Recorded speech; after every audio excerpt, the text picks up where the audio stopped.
What if I told you that the day you buried your father was the same day your wife buried your marriage?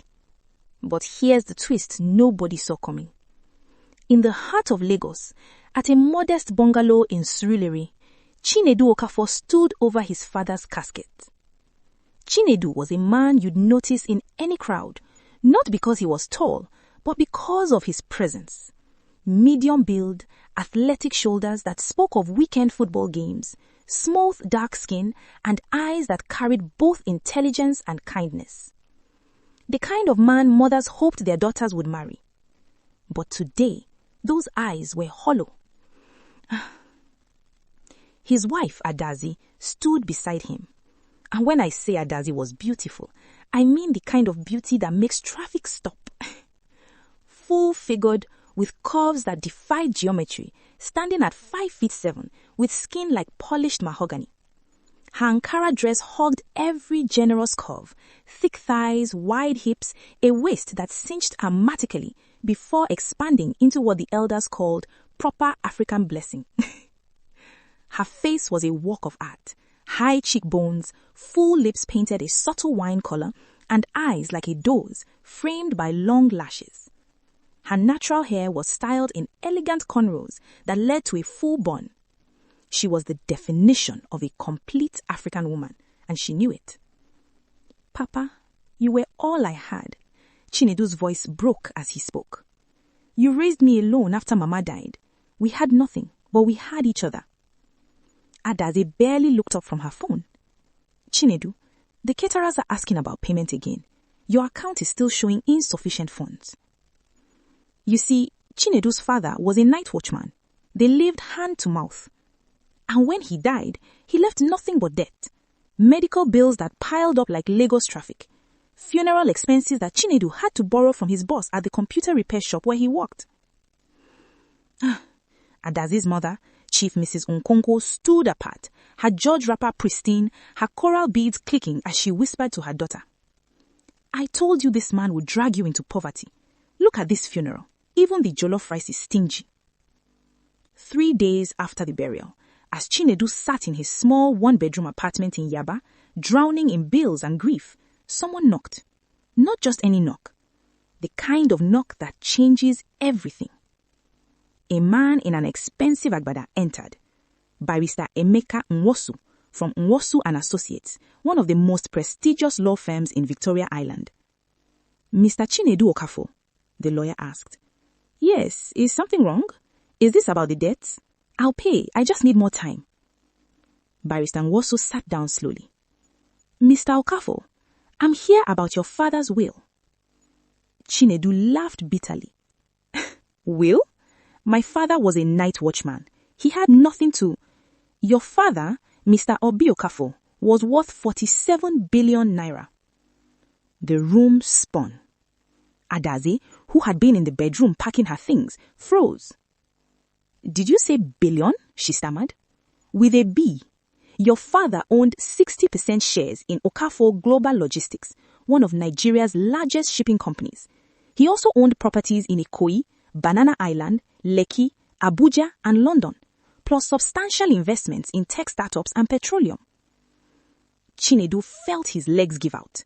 He collapsed onto the sofa. "That's impossible. He was a night watchman. We struggled for everything." "He was protecting you," the barrister explained. "After your mother was kidnapped and killed by people trying to extort him 20 years ago, he went into hiding. He lived as a night watchman to keep you safe, to keep you humble, to ensure you grew up with character, not entitlement. Everything is now yours, but there's a condition in the will." Barrister Nwosu opened the document and read, "My son must learn the difference between those who love him and those who love what he has. Therefore, he must not reveal this inheritance to anyone for 90 days. After 90 days, those who truly stood by him shall be rewarded. Those who abandoned him in his poverty shall receive nothing." Chinedu's eyes moved to Adazi. She was staring at the lawyer like the second coming of Christ. Suddenly, her phone rang. She glanced at it and something flickered across her face. Guilt? Fear? She declined the call. "Baby, oh my God, we're rich. We're finally rich." She rushed to hug him, her soft body pressing against him. I always knew God would answer my prayers. But Chinedu felt nothing, just cold realization. After the lawyer left, Chinedu turned to Adazi. Ah, were you packing before he arrived? Her full lips parted, then closed. Her eyes, usually so captivating, now looked trapped. I can explain. Were you leaving me? Silence, the kind that screams louder than words. Tears formed in her eyes. I just couldn't do it anymore. 3 years of marriage and we're still in this small apartment. I'm 28 years old and I don't even have a car. My friends drive Range Rovers. I can't even go to Instagram without feeling ashamed. So you were leaving before you knew about the money? You were walking out? But I didn't leave. I'm still here. And now everything is different. We can start over, baby. We can buy that house in Lekki. I can finally live the life I deserve. The life she deserves. Not the life they deserve. She. But here's what Chinedu didn't know yet. That night, after Adaze fell asleep, her phone buzzed. Chinedu, unable to sleep, saw the notification light up. A message from Tony Hart read, "Baby, you promised you'd leave him today. I've been waiting at our spot for 3 hours. What's going on?" Chinedu's heart turned to stone. He scrolled up. Months of messages, pictures, videos, the truth tumbling out like a curse. Tony Adeleke, her secret lover. But not just any lover. Tony was Chinedu's former best friend from university. The one who introduced him to Adaze. The one who was supposed to be his best man at the wedding, but couldn't make it because of a business trip. The messages revealed everything. They'd been together for 18 months. Tony had promised to marry her once she divorced Chinedu. They'd been meeting at a hotel in Ikeja every Thursday, Chinedu's late shift day. Tony had been encouraging her to leave Chinedu, calling him a failure and a deadweight. But here's the kicker. Tony's last message read, "Don't worry, baby. Once you're divorced, my family's wealth will be yours. We'll travel to Dubai next month. Just sign those papers tomorrow and be done with that poverty-stricken fool." Chinedu sat there in the dark, his entire world collapsing. But then, something else happened. Something unexpected. He smiled. Not a happy smile. A knowing smile. He remembered his father's will, the 90-day test, and he made a decision. The next morning, Adaze woke up to breakfast in bed. Chinedu, the man she was planning to divorce, served her fried plantain, eggs, and freshly squeezed orange juice. "Chinedu, what's all this?" she asked, confused. "I've been thinking about what you said. You're right. I've been so focused on struggling that I forgot to make you happy. Things are going to change now." Guilt flickered across her face. "Really? Really? In fact, I want you to take a break. Go spend time with your mother for a few weeks. Go to the spa, shop, enjoy yourself. I'll handle everything here." Adaze couldn't believe her luck. Here was her escape. Time to plan her divorce. Time to be with Tony. Time to prepare for her new life. "Are you sure, baby?" "I'm sure. You deserve it." That afternoon, Adaze packed and left for her mother's house in Surulere. But what she didn't know was that Chinedu had called Barrister Nwosu immediately after she left. "I want to hire a private investigator. I want to know everything about Tony Adeleke. Everything." Over the next 2 weeks, the private investigator uncovered the truth about Tony Adeleke. His family's wealth, fake. His father was drowning in debt, having lost everything in a failed oil deal. Tony's successful business, a pyramid scheme that was about to be shut down by the EFCC. His Range Rover, rented monthly.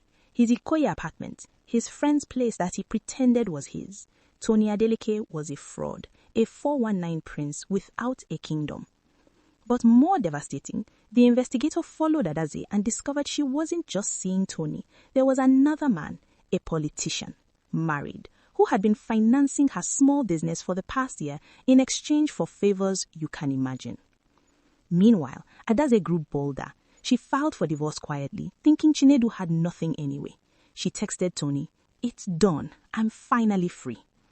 But Chinedu stayed silent, watching, waiting, following his father's wisdom. On day 89 of the 90-day period, Adaze's lawyer contacted Chinedu about the divorce settlement. Mrs. Okafor is requesting 50% of all marital assets, plus alimony. Chinedu responded calmly. Tell her she can have 100%. I'm sorry. 100% of nothing is still nothing. We have no assets. The divorce is granted. Tell her I wish her well. Day 90 arrived. Chinedu sat in Barrister Nwosu's office in Victoria Island, signing papers that officially made him one of the richest young men in Nigeria. That same morning, Adaze woke up in her mother's house smiling. Today, she was meeting Tony at the registry to collect her divorce papers. Tonight, they'd celebrate at Quillock's nightclub. But when she arrived at the registry, Tony wasn't there. Her phone rang. Unknown number. Is this Mrs. Adaze Okafor? It's Miss Adaze now. Who's asking?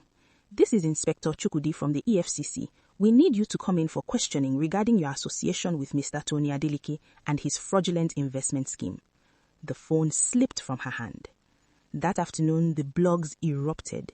Mystery billionaire revealed. Night watchman's son inherits 47 billion naira empire. Adaze saw the news on Instagram. Chinedu's picture. Her ex-husband, standing in front of a private jet, looking dignified in a tailored suit. She called him 17 times. He didn't answer. Finally, a text arrived. My father taught me that poverty reveals character, but wealth reveals truth.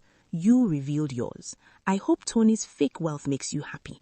P.S. The investigator I hired captured everything, every affair, every lie. If you or your family ever bother me again, those videos go public. Stay blessed. 6 months later, Chinedu transformed his father's company, expanding into renewable energy and tech. He established the Obi Okafor Foundation, providing scholarships for children of security workers and single parents. He never remarried. Not yet. He was healing, learning, growing. Adaze tried desperately to reconcile. She sent messages, letters, showed up at his office building where security escorted her out. Her mother even attempted to arrange a meeting through his lawyer, but Chinedu had learned his lesson. Tony was arrested for fraud and was serving time in Kirikiri prison. The politician, his wife found out, and let's just say politics wasn't the only thing he lost. And Adaze, last anyone heard, she was back on social media, posting motivational quotes about learning from mistakes and growth while living in a modest apartment and working as a sales rep. Her comment section was full of people who knew the story, people reminding her daily of what she lost. So what's the moral of this story? Character over currency, loyalty over luxury, truth over temporary pleasure. Chinedu's father knew that real wealth isn't just money, it's integrity.